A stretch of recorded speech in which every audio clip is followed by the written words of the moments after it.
ഷഹല ഷെറിൻ സംബന്ധമായിട്ടുള്ള കാര്യം സംസാരിക്കാനാണ് വന്നിരിക്കുന്നത്. അപ്പം നമ്മൾ ഷഹലയെക്കുറിച്ച് ഇപ്പോൾ ചെയ്യാൻ തുടങ്ങിയിട്ട് ഇപ്പോൾ 3-4 ദിവസം ആയി. അപ്പം അപ്ഡേറ്റ് ചോദിക്കുന്നവർക്ക് ഞാൻ എവിടെന്നെങ്കിലുമൊക്കെ ഉള്ളതൊക്കെ തപ്പിക്കൊണ്ട് വരികയൊക്കെ ചെയ്യും. പിന്നെ ചില ആൾക്കാർ എന്നോടും കോൺടാക്ട് ചെയ്തിട്ടുണ്ടായിരുന്നു. ഇപ്പോൾ രണ്ട് സൈഡിൽ നിന്നും എന്നെ കോൺടാക്ട് ചെയ്തു. ഞാനൊരു വീഡിയോ ഇട്ടു, ഒരു വോയിസ് വെച്ചായിരുന്നു. ആ വോയിസിന്റെ കുറച്ച് ഡൗട്ടും കാര്യങ്ങളൊക്കെ ക്ലിയർ ആക്കാൻ വേണ്ടി കുറച്ച് ആൾക്കാർ എന്നെ വിളിച്ചു. ബ്രോ അത് ഇങ്ങനായിരുന്നു, നിങ്ങൾ ആ വീഡിയോ പറഞ്ഞ കാര്യങ്ങളൊക്കെ കറക്റ്റ് കാര്യങ്ങളൊക്കെ തന്നെയാണ്, അത് വേറെ ഉദ്ദേശം കൊണ്ടൊന്നും അല്ല. അപ്പോൾ അതിൻ്റെതായിട്ടുള്ള കുറച്ച് മറുപടിയും കാര്യങ്ങളൊക്കെ എനിക്ക് കിട്ടുകയൊക്കെ ചെയ്തിട്ടുണ്ടായിരുന്നു. ഇനി അവരെ ഇപ്പം എവിടെ വാളയാർ വെച്ചിട്ട് രണ്ടുപേരെയും പിടിച്ചെന്നാണ് പറയുകയൊക്കെ ചെയ്യുന്നത്. പോലീസ് അറസ്റ്റ് ചെയ്തെന്നും പറയുന്നുണ്ട്. ഈ പോലീസ് അറസ്റ്റ് ചെയ്യാൻ വേണ്ടി മാത്രമായിട്ടുള്ള വലിയ കേസ് കേട്ടോ കാര്യങ്ങളായിട്ടോ ഒന്നും എനിക്ക് തോന്നുന്നൊന്നുമില്ല. അത് പോലീസ് അറസ്റ്റ് ചെയ്ത് വിലങ്ങ് വെച്ച് കൊണ്ടുപോയി എന്നൊക്കെ ചില ന്യൂസിൽ നിന്നൊക്കെ വരികയൊക്കെ ചെയ്തിട്ടുണ്ട്. അപ്പോൾ ചിലപ്പോൾ പോലീസ് അവരെ എത്തിക്കേണ്ടത് എത്തിച്ചാണുമായിരിക്കാം. ഇനി എനിക്ക് പറയാനുള്ള കാര്യം എന്ന് വെച്ചാൽ ആ വ്യക്തിനെ കുറിച്ചാണ് പറയാനുള്ളത്. അതായത് ഷെറിനും, അതായത് ഷഹല കൊണ്ടുപോയിരുത്തുന്നുണ്ടല്ലോ, ഈ പറയുന്ന 3 കുഞ്ഞുങ്ങളുടെ അച്ഛൻ, ഒരു ഭാര്യയും, അവനെ കുറിച്ചാണ് പറയാനുള്ള കാര്യം. എന്താണെന്ന് വെച്ചാൽ ഞാൻ അവനെക്കുറിച്ച് അറിഞ്ഞൊരു കാര്യം എന്താണെന്ന് വെച്ചാൽ ഓമശ്ശേരിക്കാരനെ കണ്ടാണ്. ആ സ്ഥലത്താണ് അവന്റെ വീടും കാര്യങ്ങളൊക്കെ. പിന്നെ അതുപോലെ തന്നെ യഥാർത്ഥ സ്ഥലം ഈ പറയുന്ന കിന്നലൂർ. അങ്ങനെ എനിക്ക് എന്തെങ്കിലും മിസ്റ്റേക്ക് ഉണ്ടെങ്കിൽ നിങ്ങൾക്ക് അത് തിരുത്താൻ കേട്ടോ. ഓക്കെ, അപ്പൊ യഥാർത്ഥ അവിടെയാണ് അവന്റെ വീടും കാര്യങ്ങളൊക്കെ. അവിടെ അവൻ പണ്ട് 17 വയസ്സുള്ള ഒരു പെൺകുട്ടിയുടെ അടുത്ത് മോശമായിട്ടുള്ള രീതിയിൽ സംസാരിക്കുകയൊക്കെ ചെയ്ത് നാട്ടുകാരെടുത്തിട്ട് ജാമ്പുകയൊക്കെ ചെയ്തതാണ് അവനെ. 17 വയസ്സുള്ള കുട്ടി എന്ന് പറയുമ്പോൾ നിങ്ങളൊന്ന് ആലോചിച്ച് നോക്കുക. അപ്പം ഇതേ ആണ് അവന്റെ പണി, ഇത് തന്നെ അവന്റെ സ്ഥിരം പരിപാടിയും കാര്യങ്ങളൊക്കെ. ഇപ്പൊ ഈ മൊബൈൽ കടയിലൊക്കെ നിൽക്കുവാണെങ്കിൽ ചിലപ്പോൾ റീചാർജ് അത് ഇതുമൊക്കെ ആയിട്ട് ചെല്ലുമ്പോൾ തന്നെ നിങ്ങളൊന്ന് ആലോചിച്ച് നോക്കിയേ, ചില ആൾക്കാരുടെ നമ്പർ കിട്ടും, അത് നോട്ട് ചെയ്യും, ചിലപ്പോൾ അവരെ വിളിക്കും, ചിലപ്പോൾ അങ്ങനെ ആയിരിക്കാം. ഓക്കെ, അപ്പം ഞാൻ അറിഞ്ഞൊരു കാര്യം എന്താണെന്ന് വെച്ചാൽ ആ വ്യക്തി എന്നെ വിളിച്ചപ്പം ഞാൻ ചോദിച്ചു എന്താ സംഭവം എന്ന്. അപ്പം ബ്രോ ഒന്നെങ്കിൽ ഇക്കാന്റെ കൂടെ, അതായത് ഷഹലയുടെ ഭർത്താവിന്റെ കൂടെ കടയിൽ പോയതായിരിക്കും ഷഹല, ഇവന്റെ ഷോപ്പിൽ പോയതായിരിക്കും, റീചാർജ് ചെയ്യാനോ എന്തെങ്കിലും പോയതായിരിക്കാം. അങ്ങനെ വല്ലതും ചെയ്തപ്പോൾ വല്ല നമ്പർ വല്ലതും കിട്ടിയതായിരിക്കാനാണ് ചാൻസ് കൂടുതൽ എന്നാണ് ആ വ്യക്തി പറഞ്ഞത്. അപ്പം ഇവനെ കുറിച്ച് പറയുകയാണെന്ന് വെച്ചാൽ ഈ 17 വയസ്സുള്ള കൊച്ചിൻ്റെ അടുത്ത് മോശമായിട്ട് സംസാരിക്കുക, അടിച്ചൊടിച്ച് ഒരു പരുവാക്കി വിട്ടുകയാണ്. അപ്പം ഇവന്റെ നാട്ടിലല്ല ഷോപ്പ് നടത്തുന്നത്, ഈ പറയുന്ന കിണരൂർ അങ്ങാണ്ട് ചെന്നിട്ടോ ഷോപ്പ് നടത്തുന്നത്. ഇവൻ ഷോപ്പിൽ വരുന്ന സമയം തന്നെ എന്ന് പറഞ്ഞാൽ 9 മണിക്ക് വന്നു കഴിഞ്ഞാൽ അവൻ പോകുന്നത് രാത്രി 1 മണി 2 മണി സമയത്താണ് അവൻ ആ ഷോപ്പിൽ നിന്ന് തന്നെ പോവുകയൊക്കെ ചെയ്യുന്നത്. അപ്പം നിങ്ങളൊന്ന് ആലോചിച്ച് നോക്കി, അവൻ എന്തിനാ ആ ഷോപ്പിൽ രാത്രി 1 മണി 2 മണി വരെയൊക്കെ ഇരിക്കുകയൊക്കെ ചെയ്യുന്നത്? അവൻ്റെ വീട്ടിൽ ചെന്നാലും അവൻ എന്തായാലും കോളോ കാര്യങ്ങളോ ഒന്നും ചെയ്യാനൊന്നും പറ്റത്തൊന്നുമില്ല. നമുക്ക് ഊഹിക്കാതെ ഉള്ളൂ, കോളോ കാര്യങ്ങളോ ഒന്നും ചെയ്യാനോ ഒന്നും പറ്റൂല. അപ്പോൾ അതുകൊണ്ടായിരിക്കും ചിലപ്പോൾ അവിടെ നിന്നത്. പിന്നെ പല ആൾക്കാരും പറയുന്നുണ്ട് ഈ പെണ്ണ് ഇത്ര പെട്ടെന്ന് ഇറങ്ങിപ്പോകാനുള്ള റീസൺ എന്താണ്. ചില ആൾക്കാർ പറയുന്നുണ്ട് ഇനി പ്രഗ്നന്റ് ആണോ, അങ്ങനെ കുറെ ആൾക്കാർ സംസാരിക്കുന്ന കുറെ ആൾക്കാരുണ്ടായിരുന്നു. ആൾക്കാർക്ക് എന്തുവേണമെങ്കിലും പറയാം, നമുക്ക് അത്യാവശ്യ കാര്യങ്ങളൊന്നും അറിയത്തില്ല, ഇനി പേടിച്ചിട്ട് പോയതാണോ, അങ്ങനെ കുറെ കഥകളൊക്കെ പറയുന്നുണ്ട്. അതിലോട്ടൊന്നും നമുക്കറിയത്തില്ല. വന്ന് കമന്റ് ഇടുന്ന ആൾക്കാർക്ക് വല്ല അറിയാവോ? ഇല്ല, ചുമ്മാ എഴുതി പിടിപ്പിച്ച് കുറെ ആൾക്കാർ കമന്റ് ഇടുന്നുണ്ട്. ഞാൻ അറിയുന്ന കാര്യമാണ് പറഞ്ഞത്. അവൻ പോകുന്നത് തന്നെ രാത്രി 1 മണി 2 മണിക്കൊക്കെയാണ്. അത് കണ്ട ആൾക്കാർ തന്നെയാണ് അവരുടെ വീട്ടുകാരോട് പറയുന്നത്. അവന് 32 വയസ്സുണ്ട്. പിന്നെ അതുപോലെ തന്നെ ഇവന്റെ വൈഫിനെ ഇവൻ കെട്ടിയിട്ടടിക്കുമെന്നാണ് പറയുന്നത്. ഇവന്റെ സ്വന്തം വൈഫിനെ എടുത്തിട്ട് ചാമ്പ് നല്ല രീതിയിൽ അടിക്കുവൻ. ആര്? ഈ ഷഹലെ കൊണ്ടുപോയതിൻ്റെ കാര്യമാണ് ഞാനീ പറയുന്നത്. പിന്നെ അതുപോലെ തന്നെ ഇവൻ മാത്രമല്ല, ഇവന്റെ അച്ഛനും അടിക്കുമെന്നുള്ള രീതിയിലാണ് സംസാരിക്കുന്നത്. ഇവന്റെ അച്ഛനെ കുറിച്ച് പറയുകയാണെങ്കിൽ നാട്ടുകാർ വിളിക്കുന്ന പേര് നായിക്കാട്ടം എന്നാണ് അദ്ദേഹത്തിനെ വിളിക്കുക കണ്ട് ചെയ്യുകയൊക്കെ ചെയ്യുന്നത്. നായിക്കട്ടെ. അപ്പോൾ ഈ ഒരു വീഡിയോ കാണുന്നവർക്ക് ചിലപ്പോൾ മനസ്സിലായി കാണും ഇത് ഞാൻ പറയുന്നത് ശരിയാണോ സത്യമാണോ എന്നുള്ളത്. ചിലപ്പോൾ അവിടെയുള്ള ആൾക്കാർക്ക് അത് ചിലപ്പോൾ നല്ല രീതിയിൽ മനസ്സിലായി കാണാം. അവൻ്റെ അച്ഛനെ വിളിക്കുന്നത് അങ്ങനെയാണ് നാട്ടുകാർ. അപ്പം തന്നെ നിങ്ങൾക്ക് ഊഹിക്കാവുന്നേ ഉള്ളൂ ഏത് തരത്തിലേ ഉള്ളതാണ്. അപ്പം ഒരു കാര്യം പറയാം, ഈ വിളിച്ച വ്യക്തി എന്നോട് പറഞ്ഞതെന്ന് വെച്ചാൽ ഇവരെക്കുറിച്ച് നല്ല അഭിപ്രായം മാത്രമാണ്. ഞങ്ങൾ ആരും ഒന്നും പ്രതീക്ഷിച്ചില്ല ബ്രോ, ഇങ്ങനെ കാണിക്കും എന്നുള്ള രീതിയിൽ ഒട്ടും ഞങ്ങൾ പ്രതീക്ഷിച്ചില്ല. കഴിഞ്ഞ 3 മാസം കൊണ്ട് മാത്രം വന്ന മാറ്റങ്ങളാണ്. ഇപ്പം ഞാനൊരു വോയിസ് വെച്ചായിരുന്നല്ലോ, ഒരു കുട്ടീൻ്റെ വോയിസ് വെച്ചപ്പം ആ വോയിസിനകത്ത് തന്നെ ഒരു പ്രധാനപ്പെട്ട ഒരു കാര്യം പറയുന്നുണ്ട്. നമ്മൾ ഫംഗ്ഷനോ കാര്യങ്ങളോ ഒക്കെ വിളിക്കുമ്പം വരത്തില്ല എന്നുള്ള രീതിയിൽ. ഫംഗ്ഷൻ എന്ത് വിളിച്ചാലും ഇവർ വരൂല. അത് ഈ 3 മാസം കൊണ്ടുള്ള ഒരു ഇതാണ്. അല്ലാത്തപ്പോൾ എല്ലാ കാര്യത്തിനും വിളിക്കുമ്പോൾ മുൻപന്തിയിൽ നിൽക്കുന്ന ഒരു വ്യക്തിയായിരുന്നു. ഈ 3 മാസം കൊണ്ട് പല കാര്യത്തിൽ നിന്ന് ഒഴിഞ്ഞു മാറി പോകുമായിരുന്നു എന്നുള്ള രീതിയിലാണ്. പിന്നെ അപ്പം നിങ്ങളൊന്ന് ആലോചിച്ച് നോക്ക്, ഈ കൊണ്ടുപോയ ഈ പരനാറിന്ന് വേണമെങ്കിൽ പറയാം. അവൻ്റെ വൈഫിനെ എടുത്തിട്ട് അടിക്കും, പിള്ളേരെ ദ്രോഹിക്കും, ഇതൊക്കെയാണ് അവൻ്റെ പരിപാടി. അവൻ്റെ കൂടാണ് സത്യത്തിൽ ഇവളെ ഇറങ്ങിപ്പോയെന്ന് ഓർക്കുമ്പോഴാണ് ഇവനെക്കുറിച്ച് ഡീറ്റെയിലോ കാര്യങ്ങളോ അറിയത്തില്ല. കാരണം ഒരു മൊബൈൽ ഷോപ്പ് നടത്തുന്ന ഒരു വ്യക്തി, അത്യാവശ്യം കാര്യങ്ങളൊക്കെ നടത്തുന്ന ഒരു വ്യക്തി എന്നുള്ള രീതി മാത്രമേ അറിയത്തുള്ളൂ. അപ്പം ഇവർക്കൊക്കെ എന്ന് പറഞ്ഞാൽ ഈ മൊബൈൽ ഷോപ്പ് നടത്തുന്നതൊക്കെ വലിയ സംഭവമായിട്ട് മാത്രമാണ് കാണുകയൊക്കെ ചെയ്യുന്നത്. പിന്നെ നമ്മുടെ വീഡിയോ പറഞ്ഞ കാര്യങ്ങളെല്ലാം അവർ അക്സെപ്റ്റ് ചെയ്തു. ആ വീടിൻ്റെ കാര്യമാണെങ്കിൽ പോലും കൊച്ചൊരു വീടാണ്, ഇപ്പുറത്തെ ഒരു വീട് ഒരു പണിത് തുടങ്ങിയിട്ടുണ്ടായിരുന്നു, അതിനെക്കുറിച്ച് സംസാരിച്ചിട്ടുണ്ടായിരുന്നു. ഒരു റൂം സെറ്റാക്കി, ഒരു ബാത്റൂം സെറ്റാക്കി. അവിടെ പോലീസുകാർ വന്നപ്പോഴും ഇത്രയും സൗകര്യങ്ങളും കാര്യങ്ങളും അവർക്ക് ഉണ്ടാക്കി കൊടുത്തല്ലോ അതൊരു ഭാഗ്യം തന്നെയാണെന്നുള്ള രീതിയിൽ പോലീസും അവിടെ പറഞ്ഞിട്ടുള്ള കാര്യങ്ങൾ അവർ നമ്മളോട് സംസാരിക്കുകയൊക്കെ ചെയ്തിട്ടുണ്ടായിരുന്നു, വിളിച്ചൊരു വ്യക്തി. അപ്പം നിങ്ങൾ തന്നെ പറ, ഇവൻ സ്വന്തം ഭാര്യയും മക്കളെയും നോക്കാത്ത ഒരു വ്യക്തി ഇവളെ പൊന്നുപോലെ നോക്കുന്ന എന്താണ് ഉറപ്പ്? അവൻ്റെ അന്നേരത്തെ സുഖം. ഞാൻ അങ്ങനെ പറയത്തുള്ളൂ. 1 മാസം 2 മാസം 3 മാസം 4 മാസം 5 മാസം ഫോട്ടോ കയറിയപ്പോൾ ഒരു വർഷം ഓപ്പണായിട്ട് പറഞ്ഞാൽ കാര്യം സാധിച്ചു കഴിഞ്ഞാൽ പിന്നെ അവനും മടുപ്പായിരിക്കും, പിന്നെ അതും ഒരിതായിരിക്കും. പറഞ്ഞു മനസ്സിലായ? ഓക്കെ, ഇത് സോഷ്യൽ മീഡിയയിൽ ഈ ഒരു വിഷയം വന്നതിന് ശേഷമാണ് ഇത്രയും വള്ളിയായത്. ഹസ്ബൻഡ് വന്നിട്ട് ന്യൂസിനകത്ത് പറയുകയൊക്കെ ചെയ്തിട്ടുണ്ടായിരുന്നു, മനോരമയ്ക്കകത്തായിരുന്നു വന്നത്. അദ്ദേഹം തന്നെ ചില കാര്യങ്ങൾ ഒളിച്ചും പാത്തുമാണ് സംസാരിക്കുന്നത്. അദ്ദേഹത്തിൻ്റെ വായിൽ നിന്ന് വീണ ഒരു കാര്യം എന്താണെന്ന് വെച്ചാൽ, എനിക്ക് എൻ്റെ മകനെ വിട്ടു തരണം എന്ന രീതിയിലേ പറഞ്ഞുള്ളൂ. അതിൽ തന്നെ നമുക്ക് മനസ്സിലാക്കാൻ പറ്റുന്ന കാര്യമാണ് ഭാര്യ ഒളിച്ചോടി പോയ എന്നുള്ള രീതിയിലാണ്.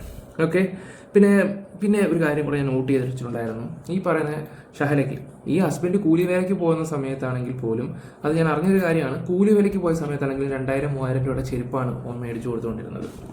2000-3000 രൂപയൊക്കെ ചെരുപ്പാണ് മേടിച്ചു കൊടുക്കുകയൊക്കെ ചെയ്യേണ്ടത്. പിന്നെ മനസ്സിലെപ്പോഴും നല്ല ഒരു വീട് നല്ല രീതിയിൽ സെറ്റാക്കണം, കടങ്ങളൊക്കെ ഉള്ളത് തീർക്കണം, അതൊക്കെയുള്ള പുള്ളിയുടെ ആഗ്രഹങ്ങളൊക്കെ. പൈസ അയച്ചുകൊണ്ട് കൊടുത്തതെല്ലാം ഈ പറയുന്ന സിസ്റ്ററിൻ്റെ കയ്യിൽ തന്നെ ആയിരുന്നു. സിസ്റ്ററിനാണ് കൊടുത്തത്. സിസ്റ്ററാണ് എല്ലാ കാര്യങ്ങളും നോക്കുകയൊക്കെ ചെയ്യുന്നത്. ഇതെല്ലാത്തിൻ്റെ കണക്കും കാര്യങ്ങളെല്ലാം സിസ്റ്റർ ബുക്കിൽ എഴുതി വെക്കുന്നുണ്ടായിരുന്നെന്നും കൂടെ നമുക്കറിയാൻ കഴിഞ്ഞിട്ടുണ്ടായിരുന്നു, എല്ലാ കാര്യങ്ങളും. കാരണം എന്തിനൊരു കണക്കുമാണല്ലോ, ചിലവാക്കുന്നതിൻ്റെയും അതിൻ്റെയൊക്കെ കാര്യങ്ങളൊക്കെ തന്നെ. പിന്നെ എന്താ പറയണ്ടേ, 2 സൈഡും കൂടെ കേൾക്കുമ്പോൾ ഏതാണ് ശരി ഏതാണ് തെറ്റെന്ന് പോലും നമുക്കറിയത്തില്ല. പിന്നെ ഒരു കാര്യം ഞാൻ പറയാം, എങ്ങനെ ആയാലും നമുക്കൊരു ഭാര്യയുണ്ട്. അച്ഛനമ്മമാരുടെ കാലം കഴിഞ്ഞ് കഴിഞ്ഞാൽ നമ്മൾ കെട്ടുന്ന ഭാര്യയൊക്കെ മക്കളെ കാണത്തുള്ളൂ. അപ്പോൾ ഇതുപോലുള്ള കാര്യങ്ങളൊക്കെ ഉണ്ടെങ്കിൽ ഭാര്യയെ ഏൽപ്പിക്കാനാണ് ഏത് ഭർത്താവും ശ്രമിക്കേണ്ട ഒരു കാര്യം. എന്താണെന്ന് വെച്ചാൽ പൈസയും കാര്യങ്ങളൊക്കെ അയച്ചു കൊടുക്കേണ്ട അവരുടെ പേരിൽ തന്നെയാണ്. അങ്ങനെയാണ് വേണ്ടത് സത്യത്തിൽ. പിന്നെ 500-600 രൂപയൊക്കെ കൊടുക്കുന്നതെന്ന് പറയുന്നത് ചുമ്മാതാണെന്നുള്ള രീതിയിൽ അതിൽ കൂടുതലുള്ള കാര്യങ്ങളെല്ലാം അവർക്ക് എല്ലാം ഒരു കുറവും വരുത്താതെ ചെയ്യുന്നുണ്ടെന്നാണ് അറിയാൻ കഴിഞ്ഞിട്ടുള്ളതെന്ന്. പിന്നെ അതുപോലെ തന്നെ ആ ഒരു വോയിസിനകത്ത് ഒരു പെൺകൊച്ചിൻ്റെ ഒരു വോയിസ് ഞാൻ വെച്ചിട്ടുണ്ടായിരുന്നു. അതിനകത്ത് പറഞ്ഞിട്ടുണ്ടായിരുന്നു, ഷഹലയെ വിളിച്ചപ്പം ചേച്ചീൻ്റെ വീട്ടിലാണ്, അതുകൊണ്ടാണ് ഞാൻ ഇങ്ങനെ പെരുക്കെ സംസാരിക്കുന്നതിന്. ഞാൻ അറിഞ്ഞൊരു കാര്യം എന്താണെന്ന് വെച്ചാൽ, അവരുടെ ഫാമിലി എന്ന് വെച്ചാൽ നല്ല സോഷ്യൽ ഫാമിലിയൊക്കെയാണ്, എല്ലാവരുമായിട്ട് ഭയങ്കരമായിട്ടും ടൂറും അവിടെ ഇവിടെയൊക്കെ പോകുന്ന ആൾക്കാരൊക്കെ തന്നെയാണ്. ഷഹലയും എല്ലാ കാര്യത്തിലൊക്കെ അവർ കോൺടാക്ട് ചെയ്യും, അവളെയും കൊണ്ടുപോകാൻ ശ്രമിക്കുകയൊക്കെ ചെയ്യുന്നതാണ് അവർ പറയുകയൊക്കെ ചെയ്യുന്നത്. അത്രയും ഫ്രീഡം ഉള്ളൊരു വീട്ടിൽ എന്തിനാണ് ഷഹല ഇങ്ങനെ ഒളിച്ചും പാത്തും സംസാരിക്കേണ്ട ആവശ്യമുണ്ടോ? കാര്യം ഓപ്പണായിട്ട് സംസാരിച്ചാൽ പോരെ എന്നുള്ള രീതിയിലാണ് അപ്പോൾ അവർ പറയുന്നത്. അപ്പോൾ എന്തൊക്കെയോ മാറ്റങ്ങളെ കുറിച്ച് ആൾക്കാർ സംസാരിക്കുന്നുണ്ട്, കുറച്ച് കള്ളത്തരങ്ങളും കാര്യങ്ങളും ഒക്കെ അതും പറയുന്നുണ്ട്. പിന്നെ ഈ പറയുന്ന അമ്മയുടെ അസുഖത്തിൻ്റെ കാര്യങ്ങൾ നമ്മൾ സംസാരിച്ചിട്ടുണ്ടായിരുന്നു, അങ്ങനെ കുറേ കാര്യങ്ങളൊക്കെ. അപ്പം ഞാൻ അടുത്ത ബന്ധത്തിൽ നിന്ന് തന്നെയാണ് അമ്മ വീട്ടുകാർ, അതായത് ഷഹലയുടെ ഹസ്ബൻഡിൻ്റെ വീട്ടുകാരിൽ നിന്ന് സംസാരിക്കുന്നതും പിന്നെ ഷഹലയുടെ ബന്ധത്തിൽ നിന്നുള്ള ആൾക്കാരോടും ഫ്രണ്ടിനോടും ഞാൻ സംസാരിച്ചതാണ്. ഓക്കെ, അപ്പം ഇനി ന്യൂസിലൊക്കെ വരുന്നൊരു കാര്യം, ന്യൂസിലല്ല ചില ആൾക്കാരൊക്കെ പറയുന്ന ഒരു കാര്യമുണ്ട്, അവളെ ബാംഗ്ലൂർ ഇട്ട് പിടിച്ചു, അവിടെ ഇട്ട് പിടിച്ചു, ഇവിടെ ഇട്ട് പിടിച്ചു, അങ്ങനെയാണ് മറ്റാണെന്നൊക്കെ പറയുന്ന കുറേ ആൾക്കാർ കുറേ വീഡിയോസൊക്കെ ഇടുകയൊക്കെ ചെയ്യുന്നുണ്ട്. സത്യത്തിൽ ഇന്നലെയാണ് വന്നെന്നുള്ള രീതിയിൽ അറിയാൻ കഴിഞ്ഞിട്ടുള്ളത്. അല്ല 2-3 ദിവസം മുമ്പ് അവിടെ ഇട്ട് പിടിച്ചെന്നൊക്കെ പറയുന്ന ഫേക്ക് ന്യൂസ് ആയിരുന്നു വന്നത്. പിന്നെ ഒരു ചങ്ങായിട്ട് ഒരു വീഡിയോ കൂടെ ഞാൻ ജസ്റ്റ് ഒന്ന് വെച്ചുതരാവേ. ഒളിച്ചോടി പോയ സ്ത്രീയെ പറ്റിയിട്ടില്ല, അതായത് ആ പുരുഷനെയും കൂടി പറ്റിയിട്ടുള്ള വീഡിയോ ഇതുവരെ ചെയ്തിട്ടില്ല, അവരെ വിവരം എന്തായി എന്നൊക്കെ ചോദിച്ചിട്ട് ഒരുപാട് ആളുകൾ വരുന്നുണ്ട്.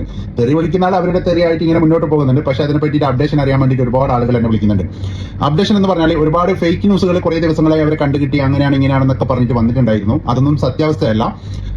അതായത് ഇന്നത്തെ ദിവസം, അതായത് 30-ാം തീയതി അവരെ കണ്ടുകിട്ടിയിട്ടുണ്ട്. അതായത് ഇവിടുന്ന് ഏകദേശം വാളയാർ ചെക്ക് പോസ്റ്റ് നിന്നാണ് അവരെ കണ്ടുകിട്ടിയത്. പോലീസ് അറസ്റ്റ് ചെയ്ത് ബാലുശ്ശേരി പോലീസ് സ്റ്റേഷനിൽ ഹാജരാക്കിയത്. അത് ഇവരെ കണ്ടുകിട്ടാൻ വേണ്ടിയിട്ടുള്ള ഹെൽപ്പ് ചെയ്തത് എനിക്കൊരു CC ക്യാമറ ദൃശ്യം അവരത് അയച്ചു തന്നിട്ടുണ്ടായിരുന്നു. അത് ഈ CC തമിഴ്നാട്ടിലുള്ള ഒരു CC ക്യാമറ ദൃശ്യമായിരുന്നു. അപ്പൊ അവിടുത്തെ ആ ഷോപ്പിലെ ആളാണ് എനിക്ക് അയച്ചു തന്നത്. ആ നമ്പർ പിന്നെ ഞാൻ ഇവർക്കും പോലീസുകാർക്കും എല്ലാവർക്കും കൊടുത്തു. അതുപോലെ അവിടെ അന്വേഷിച്ചു കാര്യങ്ങളൊക്കെ. പിന്നെ അവര് ഈ സ്ത്രീയുടെ ബ്രദർ അവിടത്തേക്ക് പോവുകയും പിന്നെ അവരപ്പം അവിടുന്ന് എസ്കേപ്പ് ആയി, അവിടുന്ന് മുങ്ങിയിട്ട് വേറെ സ്ഥലങ്ങളിലേക്ക് പോകുന്ന സമയത്താണ് ഇവരെ കണ്ടുകിട്ടുകയും നമ്മുടെ വീഡിയോ ഒക്കെ ഒരുപാട് ഉപകാരപ്പെടുകയും അവരെ അറസ്റ്റ് ചെയ്യുകയും ഇപ്പം ബാലുശ്ശേരി പോലീസ് സ്റ്റേഷനിലൊക്കെ കൊണ്ടുവന്നത്. ഇനി മജിസ്ട്രേറ്റിന്റെ മുമ്പിൽ ഹാജരാക്കി അവരോടുള്ള ചോദ്യങ്ങളൊക്കെ ചോദിച്ച് ഇവന്റെ കൂടെ പോകുന്ന ഈ 3 കുട്ടികളെ വയ്യാതാരാക്കിയിട്ട് വന്ന അവന്റെ കൂടെ പോകുന്നോ, അല്ലെങ്കിൽ സ്വന്തം ഭർത്താവിന്റെ കൂടെ പോകുന്നോ, അല്ലെങ്കിൽ മാതാവിന്റെയും പിതാവിന്റെയും സഹോദരങ്ങളുടെ കൂടെ പോകുന്നോ എന്നൊക്കെ കോടതി ചോദിക്കും. ആ ചോദ്യത്തിൽ ഇവർ പറയുന്നതിനുള്ള ഉത്തരമായിരിക്കും അവരെ ജീവിതം തീരുമാനിക്കുക. ഒരു കാര്യം ഞാൻ പറയാം, സ്വന്തം 3 കുട്ടികളെയും ഒഴിവാക്കി വന്ന അവന്റെ കൂടെ പോയാൽ ഇവന്റെ സ്വന്തം കുട്ടിനെ അവൻ നോക്കുമോ എന്നുള്ള ഒരു ക്വസ്റ്റ്യൻ മാർക്ക് അവളും അവളെ സപ്പോർട്ട് ചെയ്യുന്ന ആളുകളും ചിന്തിച്ചാൽ. ഓക്കെ, പുള്ളിക്കാരൻ പറഞ്ഞു നിങ്ങൾ കേട്ടില്ലേ. എന്തായാലും ഒറ്റ കാര്യം എനിക്ക് പറയാനുള്ളൂ, ഷഹല ആ കുഞ്ഞിനെ അങ്ങ് കൊടുക്കുന്നതായിരിക്കും കുറച്ചും കൂടെ നല്ലത്. അവൻ്റെ അച്ഛൻ്റെ കൂടെ വളരട്ടെ, അതായിരിക്കും നല്ലത്. അവനവൻ്റെ ഭാര്യയും 3 മക്കളെയും ഇട്ടിട്ടാണ് പോവുകയൊക്കെ ചെയ്തത്. ആ ഭാര്യ ഒരുപാട് ദ്രോഹിക്കുകയും ചെയ്യും, ഇവൻ്റെ തന്തയും കൂടെ. നമ്മളതും കൂടെ പറയണമല്ലോ പറയുമ്പോൾ. അങ്ങനെ പിന്നെ അതുപോലെ തന്നെ ഒരുപാട് ലഹരിക്കും അടിമയാണ്. അങ്ങനെ കുറേ കേസുകെട്ടുകളും കാര്യങ്ങളൊക്കെ ഉണ്ട്. പിന്നെ ഇതെന്ത് കണ്ടിട്ടാണ് ഈ കൊച്ചു ഓടിപ്പോയെന്ന് ഒരു പിടുത്തവും കിട്ടുന്നില്ല. എല്ലാവരും ഷോക്കാണ്. മിണ്ടാ പൂച്ച കല ഉടച്ചെന്ന് വേണമെങ്കിൽ പറയാം. അതുപോലെ ഷോക്കായിട്ടുള്ളൊരു സംഭവമാണ്. ആ ഫ്രണ്ടും പറഞ്ഞൊരു കാര്യം, ഞാൻ അവളെ ന്യായീകരിക്കുകയോ ഒന്നുമല്ല, ഒരു കാര്യമല്ല, ഇന്ന പോലാണ് കാര്യങ്ങളെന്ന് പറഞ്ഞിട്ടാണ് വോയിസും കാര്യങ്ങളൊക്കെ അയച്ചു തരുമൊക്കെ ചെയ്ത് ഞാൻ നിങ്ങളുടെ അടുത്ത് കേൾപ്പിക്കുകയൊക്കെ ചെയ്തത്. അപ്പം എന്താണ് എന്നുള്ളതൊക്കെ ഇനി വഴിയെ നടക്കട്ടെ. ഇനിയിപ്പം ഇതെൻ്റെ ഒരു ലാസ്റ്റ് വീഡിയോ ആണ്. ഇതും കൂടെ ഒന്ന് പറഞ്ഞ് നിങ്ങളുടെ അടുത്ത് കംപ്ലീറ്റ് ചെയ്യണമെന്ന് തോന്നിയിട്ട് മാത്രം ചെയ്തൊരു വീഡിയോ ആണ്. ഈ ഒരു വിഷയം ഞാൻ അറിഞ്ഞത് മെനഞ്ഞാന്നാണ്. ഇന്നലെ ഒരു വീഡിയോ ചെയ്ത് കംപ്ലീറ്റ് ചെയ്യാമെന്ന് കരുതി, അവരെ പിടിച്ചിട്ട് നമുക്ക് സംസാരിക്കാമെന്ന് കരുതിയിട്ടാണ് ഞാനൊന്നും മിണ്ടാഞ്ഞത്. അപ്പം മൊത്തത്തിൽ ഇവനെക്കുറിച്ച് പറയുവാണെങ്കിൽ, ഇപ്പോൾ പോയിരിക്കുന്ന ഒരു ചെറുക്കനെ കുറിച്ച് പറയുകയാണെങ്കിൽ ലോക ഫ്രോഡെന്ന് തന്നെ പറയാം. എടാ, ആണുങ്ങൾ ഉപദേശിക്കുകയൊക്കെ ചെയ്യുന്നത് അവരുടെയൊക്കെ നന്മയ്ക്ക് വേണ്ടിയാണ്. ഇപ്പം ഒന്നും പറഞ്ഞാൽ മനസ്സിലാകത്തില്ല അവളുമാർക്കൊക്കെ. ഒരു തെറ്റ് നമ്മുടെയൊക്കെ ലൈഫിലും കുറേ കാര്യങ്ങളൊക്കെ ഉണ്ടായിട്ടുണ്ട്. പല കാര്യങ്ങളും കണ്ടുബോധിച്ച് കേട്ടുബോധിച്ച് അനുഭവിച്ച്, അല്ലെങ്കിൽ പറഞ്ഞ കേക്ക് അനുസരിക്കുന്നത് പോലുമില്ല, അല്ലെങ്കിൽ പോയി പെട്ട് കയ്യോടെ തൂക്കിയ കേസുകെട്ടുകളുണ്ട്. തൂക്കി കഴിഞ്ഞിട്ട് നമ്മൾ ക്ഷമിച്ച് കൂടെ നിർത്തും. അങ്ങനെ ക്ഷമിച്ചതാണ് ഏറ്റവും വലിയ കുഴപ്പങ്ങൾ. എൻ്റെ ഒരു ലൈഫിൽ ഒരു പാഠം വെച്ച് പറഞ്ഞാൽ അത് ക്ഷമിക്കുന്ന ഏറ്റവും വലിയൊരു തെറ്റാണെന്ന് ഞാൻ പറയാം. കാരണം എന്ന് വെച്ചാൽ ഓക്കെ, ഇവൻ ക്ഷമിച്ചോളും കാരണം എന്നെ അത്ര ഇഷ്ടമാണ്, എന്നെ അത്ര അഡിക്റ്റ് ആണെന്ന് പറയുമ്പോൾ അതേ വ്യക്തി തന്നെ നൈസായിട്ട് അടുത്ത ആളെ കാണുമ്പോഴും അതുപോലൊക്കെ തന്നെ ഒരു ലിസ്റ്റ് എടുത്ത് വെച്ച് നോക്കുമ്പോൾ നമ്മുടെയൊക്കെ ഒരു സ്റ്റോറിയിൽ ഒരാൾ തന്നെ 5-6 പേരുടെ അടുത്തൊക്കെ പോയ കഥകളുണ്ട്. അതും ക്ഷമിച്ച് അവസാനം അതൊക്കെ നമുക്ക് നല്ല രീതിയിൽ മനസ്സിലാക്കിയിട്ടുള്ളൊരു വ്യക്തിയായിട്ടാണ് ഞാൻ ഈ പറയുകയൊക്കെ ചെയ്യുന്നത്. പിന്നെ പേടിക്കേണ്ട ആവശ്യമില്ല, ഞാൻ തന്നെയല്ല പോയത്, എൻ്റെ സ്റ്റോറിയിൽ ആ വ്യക്തിയല്ല പോവുകയും ചെയ്തത്. അതങ്ങനെയാണ്. കാരണം ഓവറായിട്ട് സ്നേഹിച്ചാലും ആത്മാർത്ഥമായിട്ട് സ്നേഹിച്ചാലും ഇവർക്ക് ഇവരുടെ കാര്യങ്ങൾ മാത്രമേ ഉള്ളൂ. കാരണം നമ്മൾ എത്ര താന്നു കൊടുത്തു അത്രേ അവർക്ക് ഫ്രീഡം മാത്രമേ ഉള്ളൂ. പിന്നെ ഒരു കാര്യം കൂടെ പറയാൻ വിട്ടുപോയി. നമ്മൾ ഈ പിടിച്ചു നിർത്തുന്ന വേറെ ഒന്നുമല്ല, വേറെ വള്ളിയിൽ പോയി ചാടല്ലേ എന്ന് കരുതിയിട്ടാണ്. നമുക്കറിയുന്ന ഫ്രണ്ട് സർക്കിളുള്ള ചില ആൾക്കാരൊക്കെ ഉണ്ട്, ഡ്രഗ്സ് അങ്ങനെയൊക്കെയുള്ള ടീംസിനോടൊക്കെ ചെന്നിട്ട് യാത്ര ചെയ്യുക, പോയി പെടാതിരിക്കാൻ വേണ്ടി പലവട്ടം ശ്രമിച്ചിട്ടുണ്ട്. പക്ഷെ ഒരു അനുഭവം വന്ന് പഠിക്കട്ടെ എന്ന് കരുതിയപ്പോൾ പഠിച്ചു. അങ്ങനെയും കുറേ ആൾക്കാരൊക്കെ ഉണ്ട്.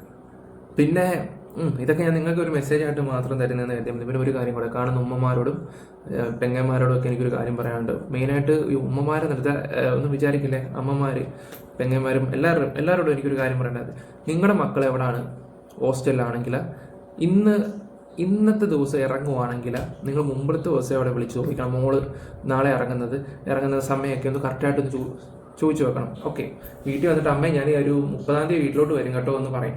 പക്ഷേ 28-ാം തീയതി മുമ്പ് ഇറങ്ങുന്ന ടീംസുകളുണ്ട്. 2 ദിവസമൊക്കെ ഒന്ന് കറങ്ങി നടന്നിട്ട്, കാരണം ഈ കറങ്ങി നടക്കുന്ന സമയത്ത് എന്തെങ്കിലും ഒരു ആക്സിഡൻറ്റോ എന്തെങ്കിലും വള്ളിയോ വിട്ട് കഴിഞ്ഞാൽ തീർന്നു.